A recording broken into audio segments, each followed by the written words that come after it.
ये गूगल का पेज हम डिज़ाइन करते हैं आज। ये सिंपल सा पेज है इसका, तो इसको हम डिज़ाइन करने की कोशिश करते हैं अपने HTML CSS से। ठीक है, अब इसमें है क्या?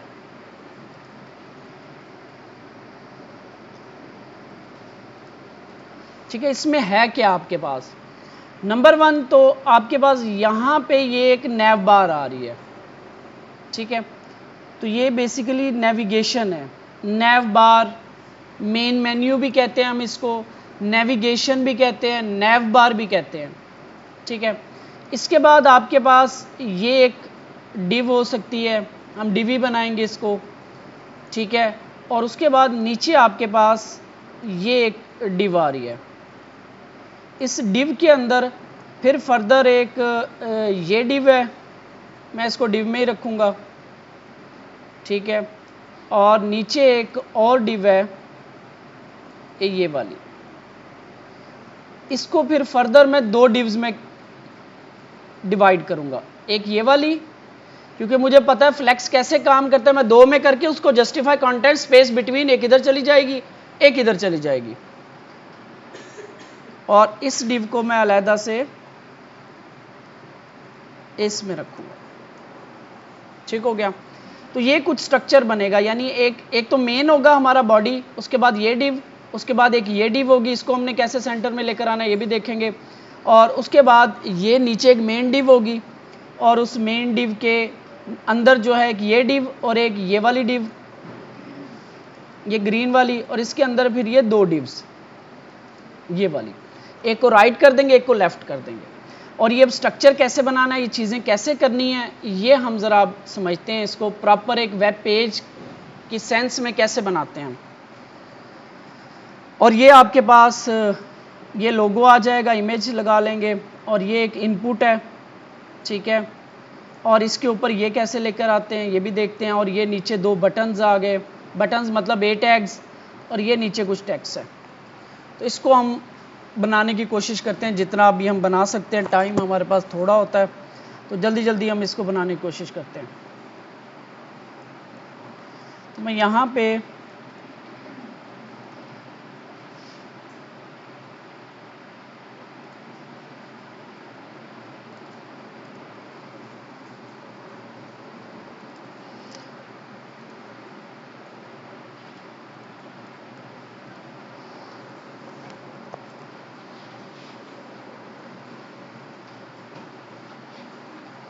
index.html के नाम से फाइल बना रहा हूँ, और यहाँ पे अब हम फोल्डर का स्ट्रक्चर भी थोड़ा सा देखते जाते हैं कैसे बनाते हैं।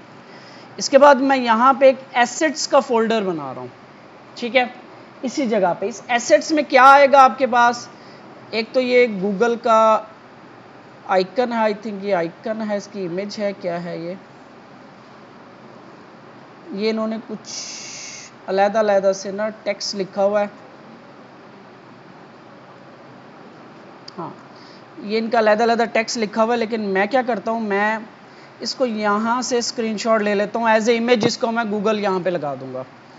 ठीक है, तो ये हम यहाँ पे एज ए इमेज जो है ना वो यूज़ कर लेंगे, स्क्रीनशॉट,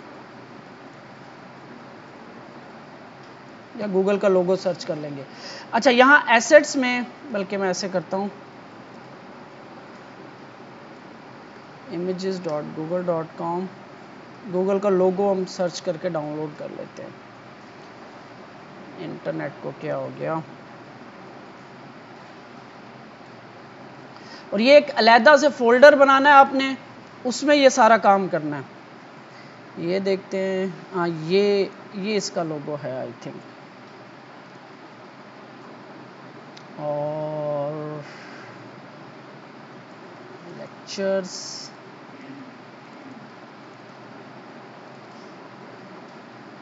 हाँ ये ठीक है, ये PNG इमेज आ गई, ये इसका लोगो मिल गया हमें। ठीक है, तो इसको बंद कर रहा हूँ मैं, इसको पड़ा रहने देते हैं। ये हमारे पास का लोगो आ गया, इसको रीनेम करके मैं कर रहा हूँ लोगो। अच्छा, ये एसेट्स के फोल्डर में मैं 2 या 3 फोल्डर हम बनाते हैं मोस्टली, इमेजेस, ठीक है, और मैं यहाँ पे बना देता हूँ वैसे यहाँ पे हम पब्लिक का फोल्डर भी बनता है कि पब्लिक का एक फोल्डर बना के उसमें रख दें या एसेट्स का बना लें। यहाँ पे इमेजेस और इसके बाद CSS और इस एसेट्स के फोल्डर में मैं बनाता हूँ JS, अगर हमने कुछ जावास्क्रिप्ट की चीज़ें रखनी है। अभी के लिए जस्ट मेरे पास ये इमेजेस पड़े हुए हैं। अब ये स्ट्रक्चर देख लो, एक मेन फोल्डर है गूगल पेज का, उसके अंदर एक फोल्डर है एसेट्स का, और एसेट्स के फोल्डर में 3 फोल्डर्स हैं, इमेजेस, CSS और JS, ठीक है। और मेन पे यानी ये जो मेन फोल्डर है मेरा, इसके अंदर मेरी इंडेक्स फाइल पड़ी है। स्ट्रक्चर ज़रा ध्यान से आपने देखना है। और अब जो है मैं यहाँ पे एक CSS की फाइल भी बनाऊंगा इस फोल्डर में, या राइट क्लिक करूंगा style.css, ठीक है। तो ये आपका फोल्डर स्ट्रक्चर है और यहाँ पे मैं स्टार्ट करता हूँ अपना डॉक्यूमेंट गूगल। अच्छा, अब यहाँ पे मुझे CSS फाइल को लिंक करवाना है। अच्छा, यहाँ से मैं वो रिमिक्स और वो भी ले आऊँ, आइकन हमें ज़रूरत पड़ जाएंगे, रिमिक्स आइकन और गूगल फॉन्ट।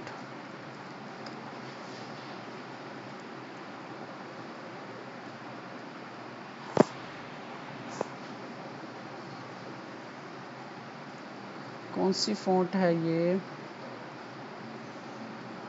रेलवे, ठीक है। गेट गूगल फॉन्ट पे क्लिक करता हूँ, ऐड इंपोर्ट पे आता हूँ और ये लाइन मैं यहाँ से कॉपी कर रहा हूँ, ठीक हो गया। और ये अब मैं अपनी CSS की फाइल में रख रहा हूँ, सबसे टॉप पे जो मैंने CSS की फाइल बनाई है उसमें मैं रख रहा हूँ ये, ठीक है। अच्छा, और मेरे पास है रिमिक्स आइकन, इंटरनेट स्लो है, इसका लिंक भी ले लेते हैं।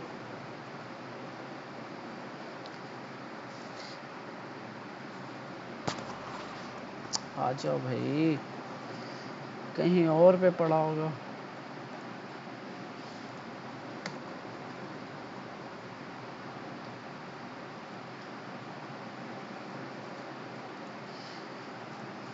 यहाँ से अगर हमें कोई आइकन की ज़रूरत पड़ेगी, लाइक जैसे ये एक आइकन है, इस तरह के आइकन्स हम यहाँ से उठा लेंगे अगर आ जाए तो आज। अच्छा, मैं यहाँ पे फोल्डर ओपन फाइल, कहीं हमने और लगाया है आइकन, कैलेंडर वाली में लगा हुआ है ना आइकन, हाँ। तो मैं ये लिंक, ये रिमिक्स वाला लिंक यहाँ से उठा रहा हूँ, टाइम ले रहा है वो, तो टाइटल के नीचे मैं रिमिक्स वाला लिंक लगा रहा हूँ। फॉर्मेट डॉक्यूमेंट, इंटरनेट स्लो अब आ गया। अच्छा, तो यहाँ पे अब आपने पहले आपने किसको लिंक करना है, यहाँ पे देख लो। अब सबसे पहले ये रिमिक्स वाली फाइल, फिर उसके बाद अब हमने अपनी CSS की फाइल लिंक करनी है, ठीक है। लिंक, और उसके बाद सिलेक्ट करूंगा मैं CSS, ठीक है। अब यहाँ से आपने देखना है कि यहाँ पे ये फाइल किधर पड़ी हुई है। हम बैठे हैं इंडेक्स की फाइल में। अब जरा यहाँ पे पाथ का स्ट्रक्चर समझना है। हम बैठे हैं इंडेक्स की फाइल में, ठीक है। और यहाँ पे ये जो पाथ आ रहा है ना, बेसिकली ये कह रहा है कि यहीं पे पड़ी हुई है CSS की फाइल, लेकिन हमारी CSS की फाइल पड़ी है एसेट्स के फोल्डर में, CSS के फोल्डर में, और यहाँ पे पड़ी हुई है, ठीक है। अब हमें इसका पाथ देना है, तो आपने इसको ख़त्म करना है। स्टार्ट हम करेंगे ./ से, ./ अब वो बता रहा है आपने कहाँ जाना है। मैंने कहा एसेट्स के फोल्डर में। अब किधर जाना है मैंने? CSS के फोल्डर में और style.css, ठीक हो गया। ये आपका पाथ है रिलेटिव, ये है आपका रिलेटिव पाथ। दो तरह के पाथ होते हैं, एक होता है रिलेटिव और एक होता है आपका एब्सोल्यूट पाथ, ठीक है।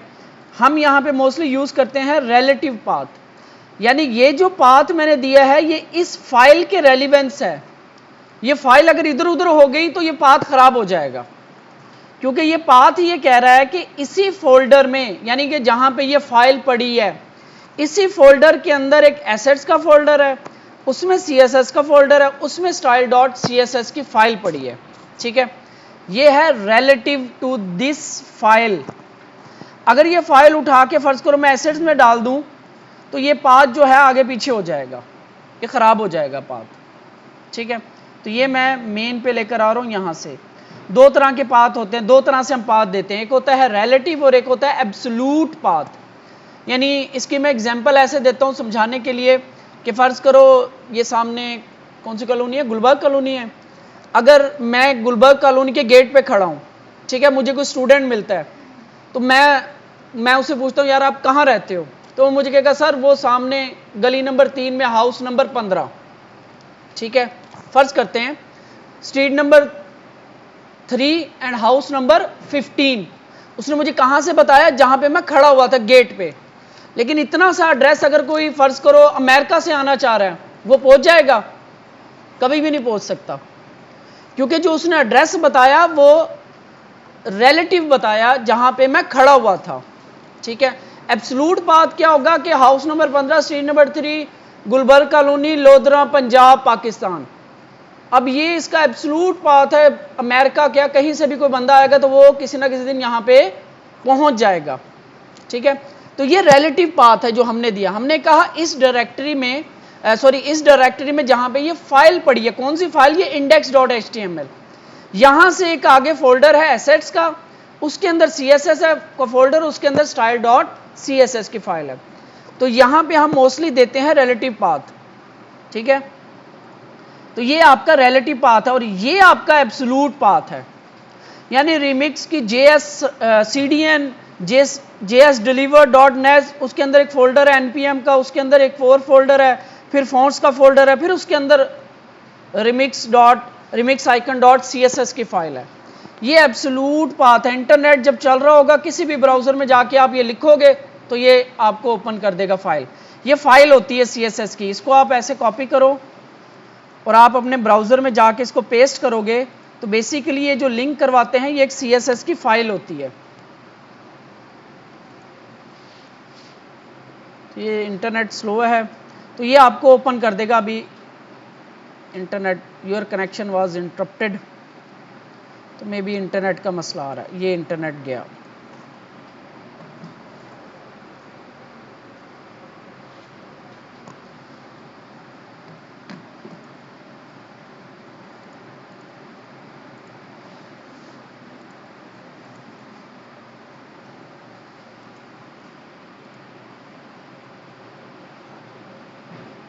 ये फाइल खुल गई, ठीक है। ये जो CDN का लिंक होता है बेसिकली एब्सोल्यूट पाथ होता है जहां पे ये फाइल पड़ी हुई है। अभी कहां पे दुनिया में इनका सर्वर रखा हुआ है, लेकिन ये एब्सोल्यूट पाथ है, ठीक है। और हमारे वाला रिलेटिव पाथ है। इसको उठा के अगर मैं नेट पे डाल दूं ब्राउजर में तो नहीं खुलेगी, ठीक है, ये वाला पाथ। अच्छा, तो ये फोल्डर स्ट्रक्चर है हमारा। तो हमारे पास आगे चलते हैं मजीद इसको। अब हमें चाहिए 1 2 3 4 डिव्स, ठीक है। तो मैं यहाँ पे पहले नैव बार से स्टार्ट करता हूँ। डिव क्लास, ठीक है, नैव बार मैं इसका नाम रख रहा हूँ। पहले मैं ऊपर वाली बनाता हूँ, ठीक है। और बल्कि इस सब को भी मैं एक ना डिव में रख लेता हूँ क्योंकि मुझे ये इसको कंट्रोल करना है। बहरहाल देख लेंगे अगर ज़रूरत पड़ेगी तो ये वाली चीज़ मैं बना रहा हूँ। इसमें क्या है जी, 3 या 2 लिंक्स हैं, एक आइकन है और एक ये है और एक ये फ़ोटो है, ठीक है। तो फ़ोटो मैं कोई भी लगा दूंगा इधर। तो अच्छा, ये जो आपके लिंक्स हैं ना, अब यहाँ पे देखो जीमेल, इमेजेस, ये जो लिंक्स होते हैं ना, नैव बार होती है जो नीचे आ रही है, बेसिकली ये आ रही है, नेविगेशंस होती हैं, ये नेविगेशन लिंक।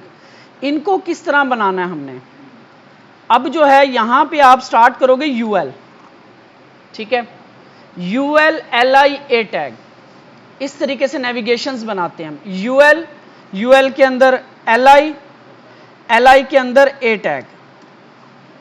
ये बेसिकली सारी नेविगेशंस हैं। मैं ऐसा करता हूँ तीनों को मैं नेविगेशन LI के अंदर रखता हूँ क्योंकि ये क्लिकेबल्स हैं, तो ये जा कहीं नहीं रहे। जस्ट हम इसको, अब मैं ये फोल्डर स्ट्रक्चर बंद करता हूँ, थोड़ा सा जगह मजीद लेते हैं हम।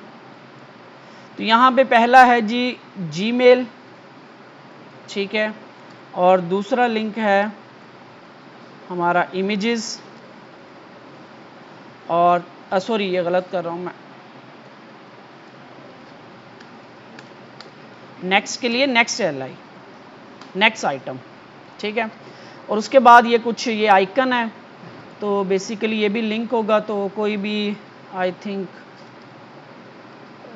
लैब का आइकन है शायद, चलें कोई भी मैं इधर लगा देता हूँ अभी के लिए। तो मैं कुछ ये वाला आइकन लगाता हूँ, कॉपी किया मैंने, और न्यू LI, और इसमें A टैग, क्योंकि इस पे लिंक पे क्लिक करके कहीं जा रहे हैं हम, यानी कि यहाँ पे ये क्लिकेबल लिंक्स हैं, ये देख रहे हो, ये क्लिकेबल लिंक्स हैं। और ये कुछ ये डॉट्स क्या होती है, आई थिंक ये डॉट्स होते हैं, इसके नाम मुझे भी नहीं पता। देख लेते हैं क्विकली, हमें अगर ये मिल जाती है तो। कुछ ऐसी, इसे कहते हैं ग्रिड कहते हैं आई थिंक, ग्रिड, हाँ ग्रिड टाइप होती है ये, ठीक है। तो ये मैं यहाँ से ग्रिड वाला आइकन, चलें ये वाला उठा लेता हूँ, कॉपी, और एक न्यू LI,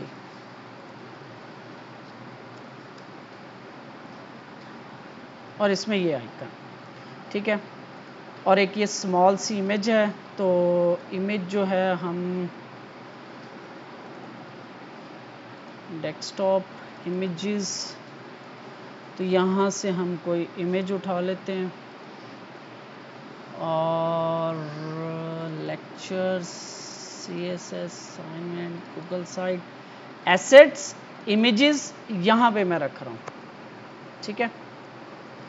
ये हमारी यूज़र की इमेज है जो लॉगिन होता है, ठीक हो गया। तो एक और LI बनाता हूँ, LI, और इसके अंदर A टैग, और इसके अंदर मेरे पास imgsrc./assets images यूज़र इमेज, ठीक है। और ऐसे, तो अभी जस्ट इसको स्टार्ट करते हैं, देखते हैं हमारे पास क्या बना है, आउटपुट क्या आती है। तो कुछ ये आपके पास आउटपुट आ रही है। अभी हम अपनी CSS फाइल को ओपन करते हैं, और यहाँ पे अपनी स्टाइलिंग स्टार्ट करते हैं। यहाँ पे सबसे पहले तो हमारा वो एट वाला रूल, स्टैटिक वाला, तो यहाँ पे मार्जिन 0, और बॉक्स साइजिंग, बॉर्डर बॉक्स, और पैडिंग 0, और मैं यहाँ पे बॉर्डर भी 0 कर रहा हूँ, ठीक है। सारे एलिमेंट्स का बॉर्डर 0 कर रहा हूँ। एक और भी होता है वैसे। अच्छा, इसके बाद बॉडी पे फ़ॉन्ट फैमिली रेलवे थी, फ़ॉन्ट फैमिली हम लेकर नहीं आए, गूगल फ़ॉन्ट फैमिली भी अप्लाई कर दें शुरू में। तो ये जो है फ़ॉन्ट फैमिली, ये भी हम यहाँ पे अप्लाई कर देते हैं, ठीक है। तो ये आपके पास आ गई। इसके बाद बॉडी में आई थिंक और कुछ नहीं है। नीचे आते हैं, A टैग, स्पैन टैग, ये चीज़ें जो हैं ये आगे जाके तंग करती हैं, तो इसलिए इनको हम रीसेट करते चलेंगे। हम डिस्प्ले इनलाइन ब्लॉक कर देंगे हम, ठीक है, A टैग और स्पैन टैग्स को। इसके बाद मैं UL का लिस्ट स्टाइल नन कर देंगे। लिस्ट स्टाइल क्या होता है, वो जो डॉट्स आ रहे होते हैं आपके पास, UL होती है ना, UL के पीछे वो डॉट्स आ रहे होते हैं LIs के, उसको खत्म करने के लिए ये स्टाइल होता है लिस्ट स्टाइल नन। और मैं यहाँ पे A टैग्स का एक और काम भी करता चलता हूँ, यहीं पे कर देते हैं, टेक्स्ट डेकोरेशन नन, यानी वो जो अंडरलाइन लगती है वो भी खत्म हो जाए, ठीक है। तो ये कुछ रीसेट हैं जो हम शुरू में करके चलते हैं यहाँ से, ठीक हो गया। इसे हम कहते हैं रीसेटिंग, यानी ये आगे, ये मैं आपको वो करवा रहा हूँ जो एक्सपीरियंस से आगे आती हैं कि प्रॉब्लम आते हैं, तो इसको शुरू में ही हम सेट करके चलेंगे। अब जब भी आप वेबसाइट बनाओगे तो आप ये चीज़ें करके आगे चलोगे, ताकि आगे जाके आपको प्रॉब्लम्स ना आए। यानी आपने मार्जिन पैडिंग सबकी और बॉर्डर भी 0 कर दिया, वो बटन के गिर्द बॉर्डर लगा आ जाता है, क्योंकि हमने खुद देना बॉर्डर, तो हम 0 कर देंगे सबका। बॉडी फ़ॉन्ट स्टाइल, वाइट ही है बैकग्राउंड, तो फ़ॉन्ट स्टाइल, स्पैन और A टैग्स को डिस्प्ले इनलाइन ब्लॉक कर दिया हमने, और टेक्स्ट डेकोरेशन नन कर दी, और UL का लिस्ट स्टाइल नन कर दिया, अब आगे चलते हैं। अब यहाँ पे मैं ये जो छोटी इमेज है पहले तो इसी को कंट्रोल कर लेते हैं, क्लास यूजर IMG, इसको मैं छोटा कर लूँ ताकि ये नज़र आ जाए कि हम क्या कर रहे हैं। विड्थ इसकी मैं 50px कर रहा हूँ, ठीक है। यहाँ पे हम खड़े हैं अब इस टाइम। अब इसको सेटिंग करते हैं, मैं इस पेज को भी देखता रहता हूँ। तो आप देखो कि यहाँ पे टॉप से और राइट साइड से इसकी पैडिंग आ रही है, इसकी विड्थ कंट्रोल नहीं है, फुल विड्थ पे जा रही है आपकी कंटेंट। तो यहाँ पे एक तो पहले तो मुझे इनको एक लाइन में लेकर आना है, ठीक है, एक लाइन में लेकर आना है। जो एलाइज होती है ब्लॉक लेवल होती है, ब्लॉक टाइप चल रही होती है आपकी ना, एक लाइन दूसरी लाइन तीसरी लाइन। तो मैं क्या करूँगा, यहाँ पे मैं अब देखना UL को मैं क्लास दे रहा हूँ टॉप नैव, ठीक है, टॉप नैव। और मैं यहाँ पे आके क्या करूँगा, डॉट टॉप नैव डिस्प्ले फ्लेक्स। तो ये एलाइज आपकी एक लाइन में आ गई, ठीक है। ये एलाइज थी, 4 एलाइज बनाए थे जिसमें एक में जीमेल है, एक में इमेज है, 2 आइकन है और एक में ये इमेज है। इस इमेज को ज़रा हम वो राउंड भी कर लें, तो बॉर्डर रेडियस 100%, ठीक है। और अक्सर आप करते हो ना तो इमेज कवर कर लिया करो ये चीज़, तो इससे इमेज की ना जो सेंटर पॉइंट है ना वो आ जाता है। तो ये हमारे पास ये चीज़ अभी आई है, ठीक है। तो ये हमारी जो मेन है हमारी वो ये नैव बार है, डिव है जो हमारी नैव बार वाली। इसको मैं CSS टारगेट करता हूँ और यहाँ पे डॉट नैव बार, और इसको मैं पैडिंग देता हूँ 10px की, ठीक है, कुछ ऐसे। और इसको मैं कहता हूँ डिस्प्ले फ्लेक्स और जस्टिफाई कंटेंट फ्लेक्स एंड। तो ये आपकी राइट साइड पे आ गई, यानी कि वो जो नैव वाली डिव थी उसको टारगेट किया, उसके अंदर जस्ट एक ही UL थी, उसको उठा के मैंने फ्लेक्स लगा के राइट पे कर दिया, ठीक है। और उसको मैंने पैडिंग भी लगा दी ताकि बॉर्डर से ज़रा दूर हो जाए। उसको विड्थ नहीं दी, क्योंकि विड्थ नहीं देंगे तो ये फुल विड्थ पे ही चलती रहेगी, कुछ ऐसे कर लिया। इसके बाद मेरे पास UL थी, उस UL को मैंने फ्लेक्स लगाया, ठीक है। और इनको मैं अब आगे चल के इसकी जो ये इमेज का साइज़ है ना, आई थिंक ये 40 ठीक रहेगा, ठीक है। अब मैंने इसको यहाँ पे इसको भी देखते रहो, बेशक मैं ग्राफिकली दिखा देता हूँ आपको मैं किसको टारगेट कर रहा हूँ। यहाँ पे मैं इस UL को फ्लेक्स लगा हुआ है, देख रहे हो ना, डिस्प्ले फ्लेक्स, इसी को ही मैं अब, और इसको मैंने क्लास लगाई हुई है टॉप नैव की। इसको मैं देता हूँ, स्पेसिंग देनी है मुझे, तो गैप 20px, तो इनमें गैप आ गया। और ये इमेज के सेंटर में है, तो ये मैं करूँगा अलाइन आइटम्स सेंटर, तो ये आपकी एक सेंटर में आ गई चीज़, ठीक है। और इनका जो कलर है आई थिंक कुछ ब्लैक शेड है, तो इस UL का मैं यहीं पे टारगेट कर लूँ तो चाइल्ड तक चला जाएगा। तो मैं ब्लैक का कुछ शेड लेकर आता हूँ यहाँ पे कुछ, तो ये ब्लैक नहीं हुए, ऐसे ही क्यों नहीं हुए वो भी अब हम करते हैं। तो ये बेसिकली डॉट टॉप नैव UL है, उसके अंदर LI है, उसके अंदर A टैग्स पड़े हैं, ठीक है। इसको मैंने टारगेट किया। अब आपका ये सारे UL के अंदर LI के अंदर A टैग्स, उसका मैंने कलर ब्लैक कर दिया, ठीक है।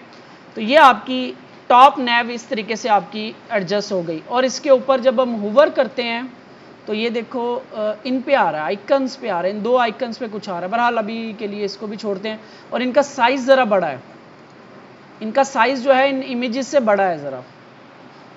तो हम क्या कहते हैं कि top naive LI A tag और I टैग, क्योंकि हमारे जो आइकन्स हैं ना वो I टैग से लगे हुए हैं।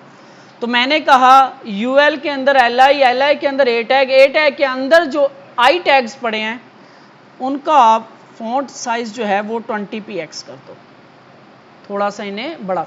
बल्कि एक काम और करते हैं, ये रिमिक्स का अपना होता है साइज वाला, वो यूज़ कर लेते हैं।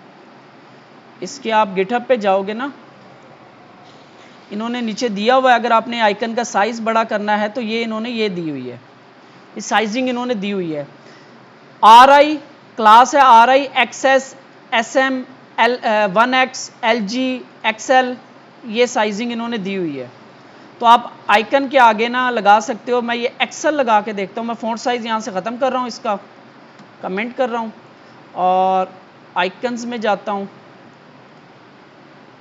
CS HTML में, और ये जो है इसके आगे क्लास लगाते हैं XL, ठीक है, X नहीं RI XL, सॉरी RI-XL, ये क्लास है। वो देखो साइज बड़ा हो गया इसका, ठीक है, ये उन्होंने बना के रखी हुई है रिमिक्स वालों ने। तो RI और इसके बाद XL, तो आई थिंक ये साइज इनफ है, ठीक हो गया। तो ये इनकी आप डॉक्यूमेंटेशन पढ़ोगे, इन्होंने पूरी डॉक्यूमेंटेशन भी बताई हुई है। अगर आपने कलर चेंज करने हैं, सबका आपने विड्थ हाइट एक जैसी करनी है, तो ये सारी डॉक्यूमेंटेशन उन्होंने दी हुई है कि किस तरीके से आप इसको यूज़ कर सकते हो आइकन्स को। नेक्स्ट हम इसकी इमेज और ये वाला जो डिव है ना, इसको ज़रा बनाने की कोशिश करते हैं, बस फिर एंड करते हैं, नींद आना शुरू हो गई है लोगों को। तो यहाँ पे मैं HTML के अंदर कमेंट लिखने के लिए हम कुछ ऐसे लिखते हैं, ठीक है। कमेंट क्या होते हैं, जो आपका आउटपुट नहीं आएगी, कोड में नज़र आ रहे होंगे लेकिन आप उसकी आउटपुट नहीं आएगी। यहाँ पे अगर मैं कुछ लिख दूँ, कुछ भी लिख दूँ, तो आपको ये आउटपुट में नज़र नहीं आएगी, ठीक है। तो ये कमेंट होते हैं, ये बताने के लिए होते हैं, कोडिंग के लिए, अपने रिमेंबर करने के लिए कि मैंने इसमें क्या काम किया था, या अगले डेवलपर के लिए कि अगर कोई बाद में इसको देखता है तो उसको पता हो कि यहाँ पे ये चीज़ हो रही है, यहाँ पे ये चीज़, क्योंकि चीज़ें जो है आहिस्ता आहिस्ता आहिस्ता आहिस्ता कम्प्लेक्स होती जाती हैं। ये भी हम बिल्कुल सिंपल कर रहे हैं, अभी एक पेज है सिंपल सा, फिर कोई बड़ा पेजेस बनाओगे, मल्टीपल बनाओगे, तो HTML CSS काफ़ी बड़ी होती जाएगी आपकी। तो उसमें फिर हम हिंट लगा देते हैं कि यहाँ पे मैं ये काम कर रहा था, यहाँ से ये हो रहा है या ये हो रहा है, हिंट्स हम लिख देते हैं, उसको हम कमेंट्स कह रहे होते हैं। तो यहाँ पे मैं लिखता हूँ कि फ़र्ज़ करते हैं, यहाँ पे मैं लिख देता हूँ ये एरिया जो था टॉप नैव बार, ठीक है। तो ये टॉप नैव बार यहाँ से स्टार्ट हुई, यहाँ पे ख़त्म हो गई, ये बल्कि ये वाली यहाँ से, ठीक है, ये हमारी टॉप नैव बार थी। इसके बाद यहाँ पे हमारे पास आ गया, चलो मैं इसे कह रहा हूँ मिडल एरिया। अब ये वाला एरिया बनाते हैं, इसको ज़रा देखते हैं कि हम कैसे बनाएंगे। तो एक डिव बनाएंगे, डिव के अंदर एक इमेज लगाते हैं, इमेज के अंदर ये फॉर्म में इनपुट और ये कुछ ये चीज़ें हैं, और ये दो नीचे बटन्स हैं और ये टेक्स्ट है। तो इसको ज़रा, टाइम क्या हो गया, 4:15, अभी टाइम है, जितना बनता है इसको बना लेते हैं, बाकी फिर कल देखेंगे इसके। तो डिव क्लास सर्च बॉक्स में इसका नाम दे रहा हूँ, ठीक है। इसके अंदर मैं imgsrc.assets images और logo.png सेव किया, तो ये इमेज लोगो आ गया। अच्छा जी, इस इमेज के नीचे जो है मेरे पास है एक फॉर्म लगा रहा हूँ मैं प्रॉपर, ठीक है। तो ऑप्शनल है लेकिन मैं यहाँ पे फॉर्म यूज़ कर रहा हूँ, फॉर्म। अब ये चीज़ें जो है ना, ये हमने देखनी है। फॉर्म के अंदर अगर आप गौर करो तो यहाँ पे कुछ आपके पास ये चीज़ चल रही है, ठीक है, लेकिन ये चीज़ जो है वो यहाँ पे जाके एंड हो रही है, ठीक है। और इसको छोड़ दो भी कि ये बड़ी कैसे हुई है, तो ये यहाँ पे जाके एंड हो रही है, और उसके बाद यहाँ पे कुछ ही आइकन्स भी हैं और ये बॉर्डर भी लगा हुआ है, ठीक है, क्रॉस साइन को छोड़ दो, और यहाँ पे ये सर्च का आइकन भी है। अब ये कैसे बनाओगे आप लोग, आई डोंट नो, लेकिन मैं जिस तरह बनाऊंगा मैं उस तरीके से आपको बताता हूँ। इस चीज़ को मैं कुछ ऐसे बनाऊंगा कि एक डिव होगी, ठीक है, इस डिव के अंदर एक ये आइकन होगा, एक इनपुट होगी और दो ये आइकन होंगे, ठीक है। मैं कुछ ऐसे बनाऊंगा डिव, इसे मैं कहता हूँ क्लास सर्च इनपुट, इसके अंदर मैं रिमिक्स से आइकन उठा के लाता हूँ सर्च वाला। जब आपको काम आ जाएगा तब आप अपनी मर्जी से चीज़ें कर सकते हो, लेकिन अभी क्योंकि आपको इतना ज़्यादा आइडिया नहीं है, तो अभी आप दिखा के समझ के फिर ही आपने चलना है। तो ये मैं आइकन यहाँ पे लगा रहा हूँ, ठीक है। इसके बाद मैं एक इनपुट लगा रहा हूँ, टाइप टेक्स्ट और प्लेस होल्डर सर्च समथिंग, ठीक हो गया। अब मेरे माइंड में चल रहा है कि मैं इसको कैसे कंट्रोल करूँगा। इसके बाद ये एक आइकन्स हैं, 8 टैग्स होंगे बेसिकली, क्योंकि इसके ऊपर आप माउस लेके जाओ ना तो ये क्लिकेबल होते हैं, ठीक है। तो 8 टैग है, href कहीं जा नहीं रहा ये।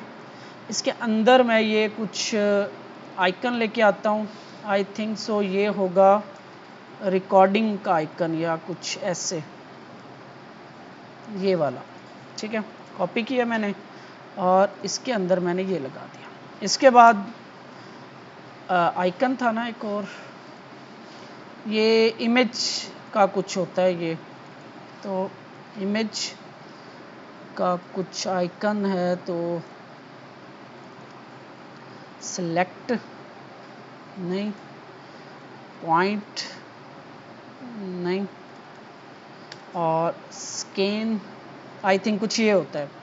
तो यहाँ से मैं कोई आइकन लगा देता हूँ लाइक दिस, स्कैन का।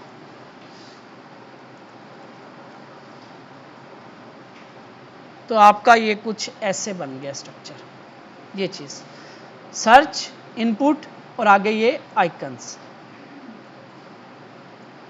ये चीज़, ठीक है।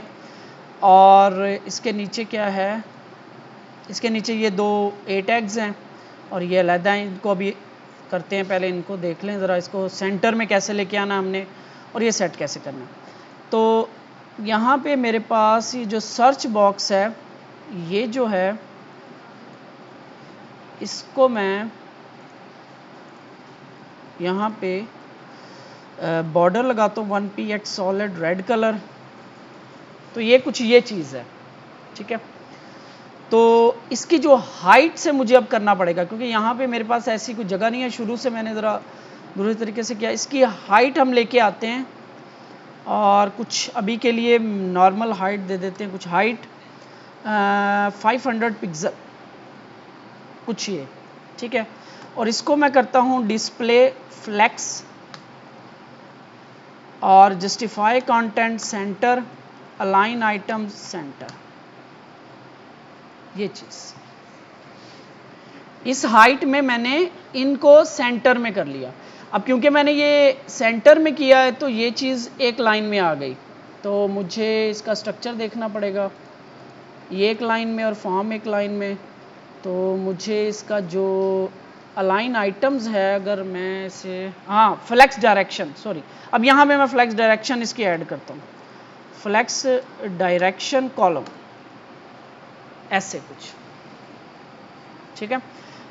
एक लाइन में जा रही थी, मैंने उसको कॉलम कर दिया और इसलिए मैंने इसका स्ट्रक्चर 2, इसके जो चिल्ड्रन है वो 2 बनाए हैं। इसको मैंने टारगेट किया और इसके 2 चिल्ड्रन बनाए हैं, ठीक है। मुझे पता था कि ये इस तरीके से कुछ हैंडल होगा, ठीक है। तो इस तरह से मैंने इसको, और जब वो एक लाइन में आया क्योंकि 2 चिल्ड्रन थे, तो जब मैंने फ्लेक्स इसकी यहाँ से देख लो, अभी भी इसमें काम करने वाला है, लेकिन हम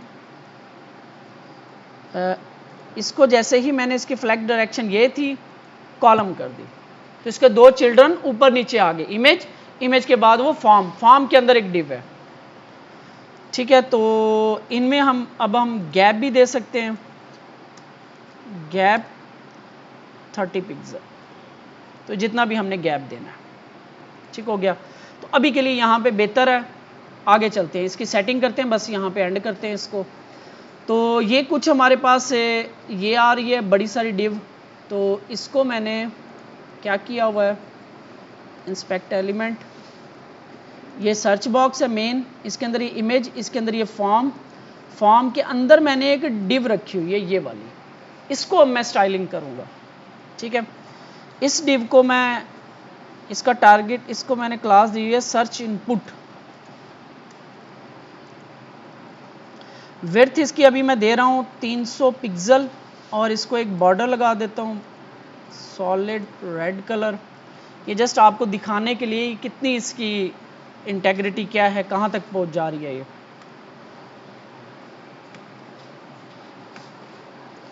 ठीक है। अच्छा ये डिव आ गई और इसके बाद इसकी विड्थ 300 पिक्सल है, ठीक है। और पैडिंग इसकी मैं 10 पिक्सल देता हूँ और इसकी मैं जो विड्थ बढ़ानी पड़ेगी मुझे 400 पिक्सल करता हूँ, ठीक है। ये करता हूँ। इसके अंदर इनपुट ये पड़ी हुई है आपकी और ये आइकन्स है। तो ये जो इनपुट है आपकी, इसको ज़रा हम इस जगह तक लेके आएंगे ताकि ये आइकन्स इधर आ जाए। इनपुट हमारी बड़ी है, तो ये इनपुट है, इसको ज़रा मैं एक बॉर्डर लगा दूँ। ये आपकी इनपुट का एरिया है। अब इस इनपुट को यहाँ तक लेके आने के लिए मैं क्या करता हूँ, और भी तरीके हो सकते हैं लेकिन मैं फ्लेक्स का यूज़ करता हूँ। मैं इस सर्च इनपुट को डिस्प्ले फ्लेक्स करता हूँ, ठीक है। और मैं जो करके देखते हैं एक दफ़ा, डिस्प्ले फ्लेक्स, ठीक है, कोई फ़र्क नहीं है। लेकिन यहाँ पे जो डॉट सर्च इनपुट के अंदर जो इनपुट पड़ी हुई है, इसको फ्लेक्स 1 करता हूँ, यानी ये मैक्सिमम स्पेस ले लेगी। फ्लेक्स 1 करने से जो इनपुट है अंदर आपकी पड़ी हुई, वो अपनी स्पेस मैक्सिमम ले लेगी, ठीक है। बाकी आइकन्स को इतनी स्पेस नहीं चाहिए, लेकिन इसको जो है स्पेस ज़्यादा चाहिए, तो मैंने इसकी जो अंदर इनपुट पड़ी हुई है, यानी ये डिव के अंदर जो इनपुट की टेक्स्ट है, उसको फ्लेक्स 1 कर दिया। ये भी हम देखेंगे फ्लेक्स 1 और ये श्रिंक ग्रो क्या चीज़ होती है। तो बहरहाल इसमें क्या करेगा, ये जितनी मैक्सिमम स्पेस ये ले सकती है ना, वो ले लेगी, ठीक है। फ्लेक्स को ख़राब नहीं करेगी, लेकिन अपनी स्पेस जो है ना मैक्सिमम ले लेगी। बाकी जो है क्योंकि उनको कोई नंबर नहीं लगा हुआ, तो वो अपनी जितनी मिनिमम स्पेस होंगी वो लेंगे। इनमें थोड़ा सा मैं गैप दे देता हूँ, चार्जिंग भी ख़त्म हो रही है लैपटॉप की, तो ये कुछ यहाँ पे गैप आ गया। तो ये आपकी इनपुट, और इसको मैंने बॉर्डर दिया हुआ है, तो इसको यहाँ पे इन्होंने क्या किया हुआ है, बॉक्स शेडो लगाया हुआ है आई थिंक। तो इसका मैं बॉर्डर ख़त्म कर रहा हूँ, इसको लगाता हूँ box shadow, shadow 1px 1px और ब्लैक कलर का कुछ ऐसे। तो इसको मैं यहाँ पे इस डिव को शेडो थोड़ा सा मैं लाइट कर रहा हूँ, और इसका जो ये है आई थिंक ये 0 0 थोड़ा सा नीचे की तरफ ज़्यादा है इस जगह पे, ये 0 और ये आई थिंक 4, और ब्लर थोड़ा सा बढ़ा देता हूँ इसका, और ये भी इसका स्प्रेड 0, ब्लर मैं कर देता हूँ 5, और इसकी जो ओपेसिटी है वो कम कर देता हूँ कुछ ऐसे। ठीक है कुछ हद तक, लेकिन वैसा नहीं है अभी। तो यहाँ पे अगर मैं इसका ब्लर मज़ीद बढ़ाऊँ और इसका जो कलर है तो ज़रा हार्ड करें, कुछ यहाँ पे आता है, इसको हम सेट कर लेंगे बाद में भी।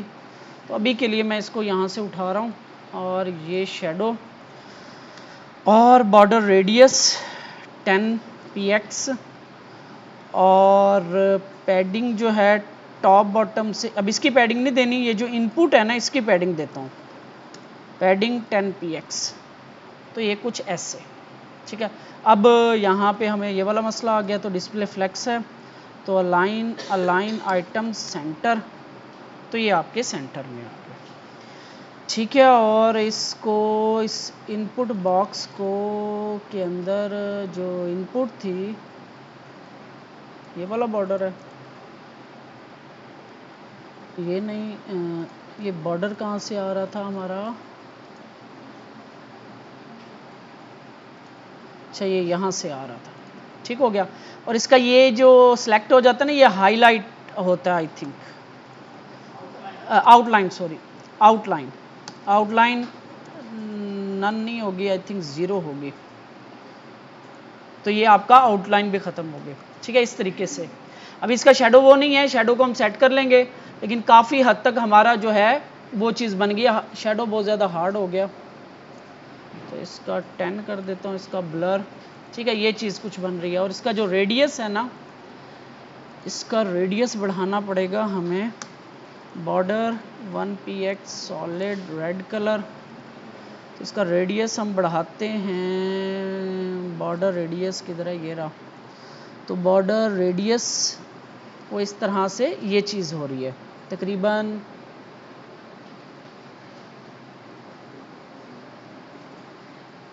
30 पे जाके ये ऐसे लग रहा है बॉर्डर रेडियस। बॉर्डर रेडियस इसका कर देता हूँ 30, और राइट लेफ्ट से पैडिंग भी बढ़ा देते हैं। इसकी पैडिंग ये 10 आ रही है टॉप बॉटम से, और राइट लेफ्ट से 20 पिक्सल, कुछ ऐसे। ठीक है, इसको हम बढ़ाना चाहें तो 400 से मैं इसको अगर 500 कर देता हूँ तो मज़ीद स्पेसिंग बढ़ जाएगी इसकी। ठीक है, और ये बॉर्डर इसका ये ख़त्म, ये आपका कुछ स्ट्रक्चर बनना शुरू हो गया वैसा गूगल की तरह। ठीक है, अभी इसमें हम मज़ीद चीज़ें भी कर सकते हैं, लेकिन अभी के लिए इतना बहुत है। ठीक है, नेक्स्ट फिर हम नीचे वाला एरिया बनाएंगे कल पार्ट 2 में इसका। तो ये इस तरीके से आपने काम करना है।